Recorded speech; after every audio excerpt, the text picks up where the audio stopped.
Assalamualaikum warahmatullahi wabarakatuh. Perkenalkan, nama saya David Abelda, berasal dari jurusan Geografi. Pada kesempatan kali ini, kita akan membahas materi mengenai iklim satu negara sebagai faktor politik. Baiklah, langsung saja kita ke pembahasan. Kehidupan manusia bertalian erat dengan iklim. Iklim menentukan jenis pangan yang diusahakan melalui pertanian setempat. Iklim juga mempengaruhi gaya hidup manusia, vitalitas manusia yang mendorong pencapaiannya. Secara kultural juga memiliki latar belakang iklim tertentu. Kekuasaan politik ternyata juga berkaitan dengan iklim wilayah yang menguntungkan. Kondisi iklim dan cuaca dapat mempengaruhi watak ataupun perilaku dan aktivitas serta ras manusia. Kondisi iklim dan cuaca pada suatu negara sangat berperan pada perkembangan politik di negara tersebut. Negara-negara yang terletak pada daerah lintang subtropis tergolong negara maju atau kaya, seperti Amerika Utara, Eropa, Jepang, Korea, dan lain-lain. Sedangkan negara yang menempati garis lintang tropis adalah jajaran negara miskin, dan salah satunya adalah Indonesia. Negara yang terletak pada iklim subtropis atau yang memiliki iklim beragam, menganut sistem pemerintahan kapitalis dan memiliki daya kompetitif, daya saing untuk bekerja. Sebaliknya, negara yang memiliki iklim seragam, dingin, sejuk, atau panas, menganut sistem komunal, suka berkumpul, memiliki sistem ekonomi komando dan cenderung sosialis. Selanjutnya yaitu pembagian iklim. Dapat kita lihat dalam bagian tersebut terdapat 3 pembagian iklim, yaitu iklim dingin, panas, dan kering, yang mana masing-masing diperinci dengan 2 seksi untuk menunjukkan 2 unsur tadi. Iklim dingin, panas, dan kering tersebut memberikan efek serba membatasi bagi tempat tinggal manusia serta perkembangan kekuasaan politiknya. Untuk itu, marilah kita bahas satu persatu. Kita masuk ke dalam materi yang pertama, yaitu iklim dingin. Iklim dingin terdiri dari 2 wilayah, yaitu tundra dan taiga. Dapat kita lihat gambar di sini perbedaan dari wilayah tundra dan wilayah taiga. Wilayah tundra merupakan zona iklim yang terlampau dingin, kedapatan di wilayah sekitar kutub dan di pegunungan-pegunungan tinggi. Daerah ini pada umumnya tanahnya dingin, beku karena tertutup oleh salju dan es. Hanyalah di bagian-bagian tepinya saja yang memberikan kemungkinan munculnya musim semi yang pendek bagi tumbuhan jenis rumput, lumut, dan lumut tipis.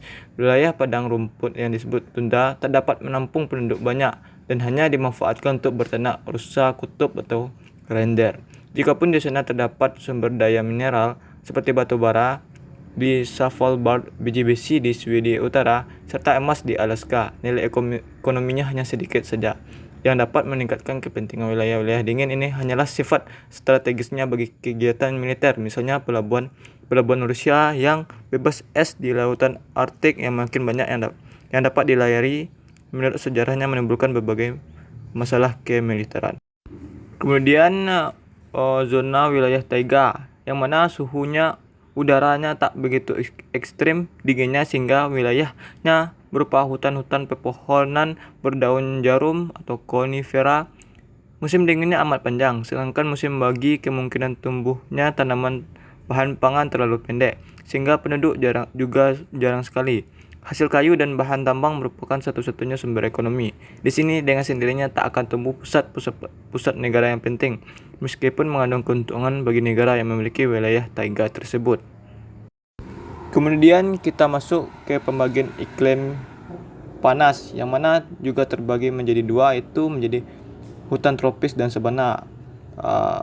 Pertama kita akan membahas mengenai hutan tropis. Dapat dilihat dalam gambar tersebut terdapat hutan yang sangat lebat.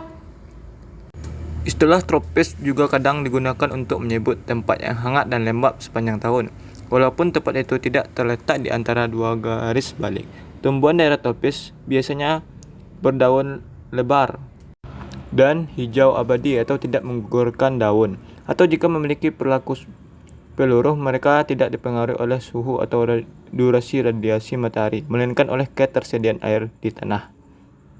Indonesia merupakan salah satu negara yang terletak pada iklim tropis dengan curah hujan dan kelembapan relatif besar yang didukung tingginya kesuburan tanah, berpotensi besar untuk menjadikan negara Indonesia sebagai negara dengan kekuatan pada bidang agrar.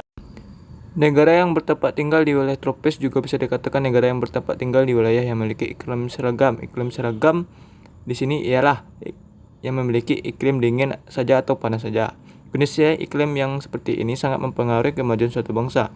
Bangsa yang meninggali daerah ini cenderung memiliki karakter yang berbeda dengan daerah yang berada di wilayah subtropis.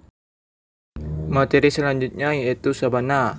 Dalam gambar yang tertera dapat kita lihat di mana terdapat padang rumput yang mana ditumbuhi oleh semak atau perdu yang dikelilingi oleh beberapa pohon, yaitu yang tumbuh bersebaran. Jenis pohon yang tumbuh di sabana ini adalah yaitu pohon palem ataupun akasia. Di wilayah sabana ini udaranya selalu panas tetapi lembab. Udara yang sifatnya selalu monoton seperti ini tidak baik untuk tempat tinggal. Hujan yang turun sehari-hari dapat mencuci tanah yaitu soil leaching sehingga tanah tidak subur untuk pertanian. Kondisi ini melemahkan tubuh manusia untuk bekerja keras. Fatalitasnya lekas menurun drastis dalam berbagai usahanya. Hanya di daerah-daerah pantai dan lereng-lereng pegunungan saja. Karena pengaruh angin laut atau angin gunung, suhunya dapat sedikit sejuk. Di situ penduduk dapat menyelenggarakan kehidupan yang layak. Pembagian iklim yang terakhir yaitu iklim kering. Unsur ketiga dari iklim yang fungsinya dapat menghambat perkembangan politik adalah kekeringan. Wilayah di permukaan bumi terdiri dari atas gurun-gurun dapat menyajikan penghidupan bagi manusia apabila masih dapat menyajikan air dalam jumlah yang cukup untuk mendukung usaha pertanian penduduk atau menyediakan sumber data tambang yang dapat diolah. Wilayah-wilayah gurun yang ada bahan tambangnya dengan hasil yang banyak dapat melahirkan kekuasaan politik pula. Misal, pada yang telah terjadi dalam sejarah negara Chili dengan pertemuan nitratnya. Contoh lain adalah Saudi Arabia yang pusat negerinya dulu kala berupa kelompok-kelompok Waha atau Wais. Setelah ditemukannya sumber daya tambang minyak bumi, maka Arab Saudi menjadi negara yang kaya. Materi selanjutnya yaitu stepa. Dapat kita lihat di dalam gambar penampakan wilayah stepa. Stepa merupakan bagian dari wilayah beriklim kering, semi-arid. Penduduknya adalah kaum nomad yang bertahan hidup berabad-abad di daerah beririgasi di antara stepa itu. Menurut sejarah, perpindahan bangsa nomad ke stepa itulah yang mendorong serbuan masuk negara agraris. Kondisi iklim kering atau semi-arid dalam sejarahnya menghasilkan penduduk nomaden yang serba positif mentalitasnya serta jasmaninya dan mampu menggerakkan munculnya kekuatan penting setempat dan wilayah sekitar yang jauh. Jadi, pertanyaannya, dari sekian banyak pembagian iklim, manakah iklim yang cocok atau ideal bagi perkembangan politik? Jawabannya yaitu wilayah beriklim sedang yang basah yaitu atau wet intermediate climate. Iklim ini terbagi lagi menjadi dua bagian yaitu yang pertama wilayah lintang pertengahan atau middle latitudes. Wilayah ini ditandai dengan iklim serba sejuk dan di situ terjadi perubahan-perubahan musim dan badai-badai siklon. Kombinasi keduanya dinilai mendorong perkembangan politik. Dengan pelajari peta akan tampak bahwa semua bangsa yang penting kekuasaannya menempati zona iklim yang sedang yang basah. Yang kedua yaitu wilayah lintang rendah atau low latitude. Wilayah ini ditandai dengan adanya daratan-daratan tinggi. Jika diperiksa latar belakang alamnya, maka terdapat kawasan-kawasan yang luas serba terbatas dan topografi yang kasar dengan tingkat erosi yang tinggi. Hal itu pada umumnya dapat mendorong perkembangan politik dan bangsa-bangsa yang bertempat tinggal di sana. Materi selanjutnya yaitu mengenai homogenitas dan kompleksitas iklim. Homogenitas secara umum dapat dikatakan bahwa homogenitas iklim menguntungkan bagi kesatuan politik suatu nation. Tetapi sebaliknya, heterogenitas dapat menimbulkan desentrasi politik di suatu negara. Negara yang terletak dalam satu kesatuan astronomis dengan mempunyai corak iklim yang hampir sama atau homogen cenderung melakukan kerjasama dalam bidang politik. Sebagai contoh adalah Asia yang berada di lintang tropis mendirikan organisasi Asia yang dikenal dengan ASEAN. Yang kedua itu iklim yang serba kompleks. Dapat kita ambil contoh negara Spanyol, di mana di sana ternyata ada berbagai tipe iklim. Misalnya bagian Spanyol barat laut beriklim tipe Atlantik mirip dengan iklim di Perancis barat. Adapun bagian negeri itu yang lokasinya di selatan dan timur itu tipe iklimnya jenis Mediterranean. Lalu tipe iklim di pedalaman Spanyol adalah jenis iklim stepa pedalaman. Materi yang terakhir yaitu mengenai iklim dan peperangan. Negara yang berada pada garis lintang yang sama, hasil bumi dan produk-produk yang dihasilkan juga cenderung sama atau seragam. Sehingga hubungan timbal balik atau bilateral antara negara tersebut kurang dapat terjalin karena keduanya mampu saling menyediakan kebutuhan atau dikarenakan produk-produknya sama. Justru yang mungkin terjadi adalah persaingan kompetisi dalam pemasaran produk-produknya. Sebaliknya, pada negara-negara yang berada di lintang yang berbeda, otomatis akan memiliki hasil bumi dan produk yang berbeda, sehingga hubungan bilateral dapat lebih terjalin intensif, karena negara tersebut dapat saling melengkapi kebutuhan negara yang lain. Namun tidak menutup kemungkinan akan terjadi kolonialisme yang berujung pada peperangan, karena suatu negara ingin menguasai hasil bumi negara lain yang tidak dapat diproduksi negaranya sendiri.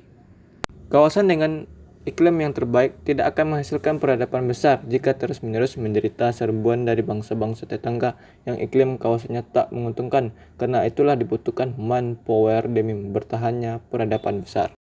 Pada masa perang, iklim sangat diperhitungkan baik dari front depan maupun front belakang. Di wilayah front belakang, iklim mempengaruhi kemampuan negara untuk melakukan peperangan. Hal ini berkaitan dengan struktur perekonomian bangsa. Peperangan modern pasti memperhitungkan berbagai kebutuhan seperti peningkatan produksi pangan, tekstil, serta kebutuhan lain. Sedangkan di bidang perang front depan, iklim merupakan faktor penting untuk dipertahankan. Kondisi iklim yang terus berubah menjadi perhitungan pasukan perang untuk tetap melancarkan aksinya. Oleh karena itu, ahli strategi perang harus mengerti dengan climate timing yang akan memberikan pengaruh atas sukses atau gagalnya peperangan, baik bagi pihak penyerbu maupun pihak yang mempertahankan wilayah. Baiklah, sekian video pada kali ini. Apabila ada kesalahan, saya mohon maaf. Saya sudahi. Assalamualaikum warahmatullahi wabarakatuh.